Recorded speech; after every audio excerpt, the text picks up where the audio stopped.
आखाती देशातील युद्धामुळे द्राक्ष निर्यातीला फटका, हजारो कंटेनर्स बाजारपेठेच्या प्रतीक्षेत, कोट्यवधी परकीय चलनाचे होणार नुकसान, द्राक्ष बागायतदार, शेतकरी आणि व्यापाऱ्यांचे सरकारच्या भूमिकेकडे लक्ष. मध्य पूर्वेकडील आखाती देश हे सांगली जिल्ह्यातील द्राक्ष बागायतदारांचे हमखास ग्राहक आहेत. पण आता तेथील युद्धजन्य परिस्थितीमुळे या द्राक्ष बागायतदार आणि व्यापाऱ्यांचे अक्षरशः कोट्यवधी रुपयांचे नुकसान तर होणार आहेच, पण त्याचबरोबर देशही मोठ्या प्रमाणातील परकीय चलनाला मुकणार असल्याचे भयावह चित्र दिसून आले आहे. JNPT शेकडो कंटेनर्समधून आखाती देशांकडे आपल्या राज्यातून द्राक्ष, केळी, डाळिंबे, ड्रॅगन फ्रूट्स, कलिंगडे आदी फळे रवाना होत असतात. तिथून आता एकही कंटेनर शिपमध्ये लोड होऊन बाहेरच्या देशांना जाताना दिसत नाही. मध्य पूर्वेतील आखाती देशांचे मार्केट सध्या तरी या व्यापाऱ्यांसाठी बंदच असल्यामुळे खूप मोठ्या आर्थिक अडचणीत हे व्यापारी आणि शेतकरी आहे. सध्या ज्या कंटेनर्समध्ये त्यांचा माल आहे तो किमान JNPT ते त्यांना परत दिला तर तो तेथील लोकल मार्केटमध्ये विकून थोडाफार तरी व्यापार करू शकतील. पण हा माल जर फक्त लोड झाला आणि कोणत्याही देशांना पोहोचता आला नाही तर तो मधल्यामध्ये सडून जाणार आहे. शिवाय इतर देशातील मार्केटला पोचवायचा म्हटलं तरी त्याला वेळ लागणार आहे. पर्यायाने कंटेनर कुलिंगचा खर्च वाढणार आहे आणि तो या व्यापाऱ्यांना सोसावा लागणार आहे. भारत सरकारचे निर्यात धोरण आंतरराष्ट्रीय व्यापारासाठी फारसे अनुकूल नसल्याने याची झळ व्यापाऱ्यांना बसते आहे. सध्या आखाती देशामध्ये सुरू असणारे युद्ध पाहता रमजानच्या महिन्यात उपलब्ध असणारे मार्केटवर पाणी सोडावं लागणार आहे. पण हा धोका पाहता आता अमेरिका, युरोप, साऊथ आफ्रिका येथील मार्केटकडे वळावे लागणार आहे आणि सरकारने त्यासाठी काही व्यापारी धोरण स्पष्ट करणे आवश्यक आहे. वास्तविक या व्यापारामुळे भारत सरकारला मोठ्या प्रमाणावर परकीय चलन मिळत असते. तरीही सरकार यांच्याशी दुजाभावाची वागणूक देत असल्याबद्दल या व्यापाऱ्यांमध्ये नाराजीचा सूर आहे. सध्या मात्र तयार असणारा आपला द्राक्ष आणि इतर फळांच्या व्यापारासाठी जगातील इतर देशांकडे मोर्चा वळवावा लागणार आहे आणि त्या बाजारपेठा काबीज करण्याच्या दृष्टीने धोरण आखावे लागणार आहे. नमस्कार, माझं नाव संजय जमदाडे, राहणार मी मनेरजोरी तालुका तासगाव, जिल्हा सांगली. माझा एक्सपोर्टचा व्यवसाय आहे. द्राक्ष, केळी, डाळिंब आणि इतर फळांच्या बरोबरच मी मिरचीसुद्धा खूप प्रमाणात एक्सपोर्ट करतो. साधारण मी ज्या कंट्रीमध्ये एक्सपोर्ट करतो त्यामध्ये दुबई, सौदी अरेबिया, कतार आणि ओमान, तर या मेजर कंट्रीमध्ये मी एक्सपोर्ट करतो. सध्या आपल्याला सर्वांना माहीतच आहे की सध्या आता जो गल्फमध्ये जो युद्धाचा विषय चालू आहे, तर यामुळं बरंचसंच उलथापालथ आपल्या या एक्सपोर्टच्या बिझनेसमध्ये सुद्धा सुरू आहे. आता सध्या रमजानचा पवित्र महिना चालू आहे आणि या महिन्यामध्ये खरं तर वर्षभरामध्ये सगळ्यात जास्त मागणी फळाची या महिन्यामध्ये असते गल्फ कंट्रीमध्ये.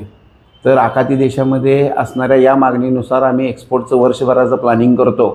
साधारण आता मध्यावरती आमचा सीझन आलेला असताना हे अचानक युद्ध चालू झालं आणि याचे बरेच गंभीर परिणाम आणि दूरगामी परिणाम आमच्या या एक्सपोर्टवरती होत आहे. खरं तर गव्हर्मेंटनं आपल्या सरकारी जे गव्हर्मेंट भारत सरकारचं गव्हर्मेंट आणि महाराष्ट्राचं जे राज्य सरकारचं जे गव्हर्मेंट आहे, तर यांनी आम्ही जे एक्सपोर्ट करतो तर त्या एक्सपोर्टच्या दृष्टीनं आम्हाला जे काय लागणारं संरक्षण आहे ते संरक्षण देणं गरजेचं आहे. आता बरेच कंटेनर आम्ही भरलेले आहेत. काही कंटेनर आमचे JNPTमध्ये आहेत, काही कंटेनर रस्त्यामध्ये आहेत म्हणजे समुद्रामध्ये आहेत आणि काही कंटेनर आम्ही भरून स्टोरेजमध्ये ठेवलेत.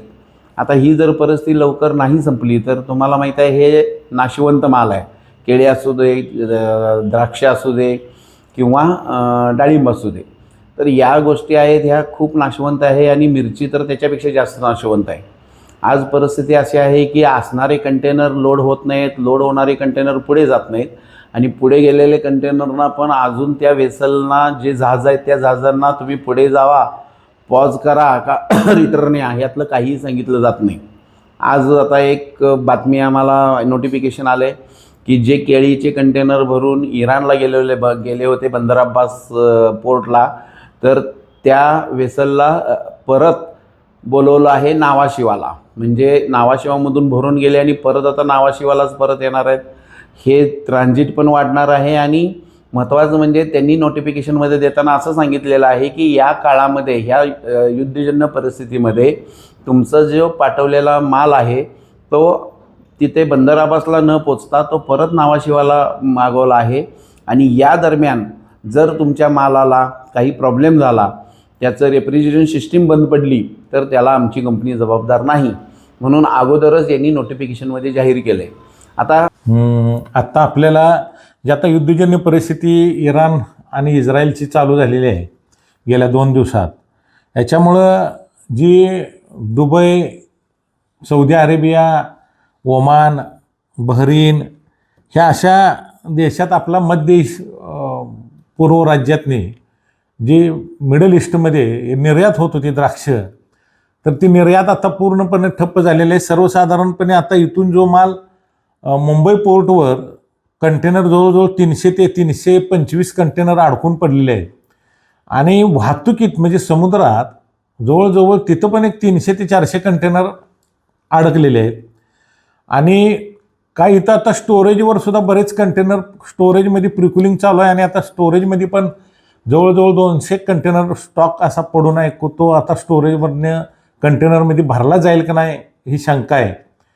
त्यामुळे ह्या सगळ्या युद्धजन्य परिस्थितीमुळं आपल्या द्राक्ष शेतीच्या निर्यातीवर परिणाम झालेला आहे. आणि हा सर्वसाधारणपणे एक कंटेनर द्राक्षाचा भरायचा झाला तर 13 टनाचा एक कंटेनर दुबई किंवा मध्य ईस्ट राज्यांच्यासाठी, की तिथं साधारण 18 ते 20 लाख रुपये एका कंटेनरला खर्च आहे. म्हणजे मालाचा, मजुरीचा, शिपिंगचं भाडं, कंटेनर भाडं असेल आणि लोकल वाहतूक करणारे इथल्या कोल्ड स्टोरेजचं भाडं असेल, असा 18 ते 20 लाख रुपये खर्च आहे. आणि हा खर्च जवळजवळ सगळे जर काढले तर 600 ते 700 कंटेनर माल अडकून पडला आहे. आणि ह्याचं नुकसान 1000 कोटीची निर्यात थांबली गेल्या, प्लस अजून निर्यात काय कंटेनर झाले असते जर युद्ध जर लवकर नाही थांबलं तर जवळजवळ द्राक्ष शेतीला सांगली जिल्ह्यातून आपल्या नाही म्हणलं तर 1,500 कोटीचा निर्यातीचा फटका बसू शकतो, असं चित्र निर्माण झालं आहे.